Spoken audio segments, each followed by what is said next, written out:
இந்த படத்தினுடைய writer Andrew Kevin Walker கிட்டத்தட்ட 20 வருஷமாக ஒரு ஸ்கிரிப்டை கையில் வச்சுக்கிட்டு அலைஞ்சிட்ருக்காரு ஹாலிவுட்டில். அப்பப்போ நான் பண்ணுறேன் நீ பண்ணுற அப்படின்னு பட பூஜை போடுவாங்க, பாதி எடுப்பாங்க, பாதி விட்டுருவாங்க, இந்த ப்ரொடியூசர் விட்டா இன்னொரு ப்ரொடியூசர் அப்படின்ட்டு ஒவ்வொரு காலகட்டத்திலையும் ஸ்கிரிப்ட் ஒவ்வொருத்தரோட கையிலையும் போயிருந்திருக்குது. ஒரு கட்டத்தில் இந்த ஸ்கிரிப்ட் சோஷியல் மீடியாலே ஷேர் ஆயிடுச்சுன்னு பார்த்துவாங்களே, அந்த அளவுக்கு ஒரு சைக்கோ த்ரில்லர் மூவி. இந்த படம் 2023 ஸ்டார்ட் பண்ணி 2026 ரிலீஸ் ஆச்சு. போட்ட 10 நாள் தான் தேட்டர்லாம் ஆளை காணாங்கிற லெவலுக்கு தான் இந்த 20 வருஷ ஸ்கிரிப்ட் வேலை செஞ்சுருந்துருக்குது.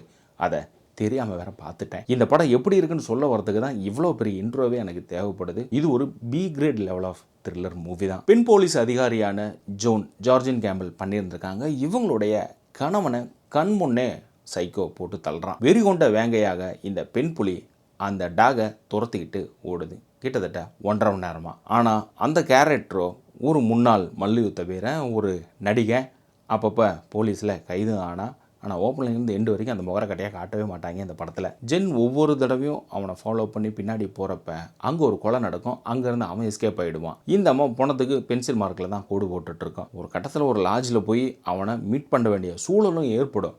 சுருட்டி ஒரே வீசு 7 அடி கண்ணாடிக்கு ஜன்னலுக்கு உடச்சிக்கிட்டு வெளியில் போய் இந்த அம்மா உழுவ இவன் பின்வாசல் வழியாக கார் எடுத்துகிட்டு போயிடுவான். குறிப்பாக இந்த படத்தில் சில காட்சிகள் சூப்பராகவே பண்ணியிருந்தாங்க. ஓப்பனிங்கில் வரக்கூடிய அந்த ஷார்ட்ஸு மேக்ஸிமம் கிட்டத்தட்ட ஒரு 15 நிமிஷம் வந்து அந்த காரோடைய மிரர்லேயே ஃபோக்கஸ் பண்ணியிருந்திருப்பாங்க. பின்னாடி என்ன பேசிகிட்டு இருக்கிறான், முன்னாடி யார் நிற்கிறாங்க, இந்த காரை பின்னாடி போனால் என்ன ஆகும் அப்படின்ட்டு ஃப்ரேம்ஸ் எல்லாமே வந்து காரோடைய மிரர்லேயே வச்சுருந்தாங்க. அது நல்லா இருந்தது. அதே போல் MNO அப்படின்னு பேப்பரில் கிளாசிஃபைடில் ஒரு ஆடு வரும். அதில் இருக்கக்கூடிய குறியீடை பெண் போலீஸ் அதிகாரின்னு நம்ம ஜோனும் கண்டுபிடிப்பாங்க.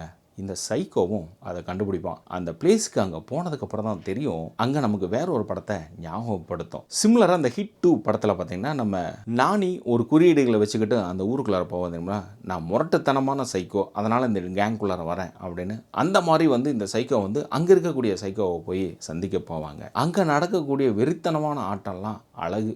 அதுலேயும் தாத்தாவோடைய நடுமண்டையை புழக்கக்கூடிய காட்சி அப்படிங்கிறது, ஒரு குளத்துக்குள்ளார மிகப்பெரிய கல்லை போட்ட உடனே எவ்வளோ வேவ் வருமோ அந்த அளவுக்கு மண்டையிலிருந்து ரத்தம் தெரிக்கும். சரி, இந்த சைக்கோவுக்கு என்ன தான் பிரச்சனை?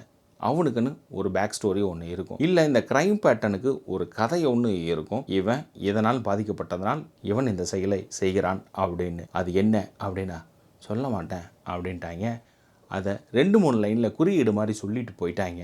எண்டில் இவர் ஒரு மேட்டர் ஒன்று செய்ய போவாப்பில், அதாவது அந்த நகரத்தையே பிளாஸ்ட் பண்ணுறது தான் இவருடைய ஐடியா. செத்து விளையாடலாம் அப்படிங்கிற மாதிரி. இந்த இடத்துல கதாநாயகி என்ன பண்ணியிருந்திருப்பாங்க, ஊர் மக்களையும் காப்பாற்றணும், உலக மக்களையும் காப்பாற்றணும், அமெரிக்காவோட வேலையே நான் மட்டும்தான் இருக்கேன் அப்படிங்கிற மாதிரி. இந்த படம் ஒரு 1.5 மணி நேரம் படம். சினிமாட்டோகிராஃபியாக இந்த படம் நல்லா தான் இருந்தது. கதைன்னு எடுத்துக்கிட்டால் இது 20 வருஷத்துக்கு முன்னாடியே வந்திருந்திருந்தா அப்பயே ஏதோ 1-2 காட்சியாவது ஓடி இருந்திருக்கோம். இன்னைக்கு என்ன லட்சணத்தில் இருக்குது அப்படிங்கிறத எடுத்துக்காட்டு தான் இது.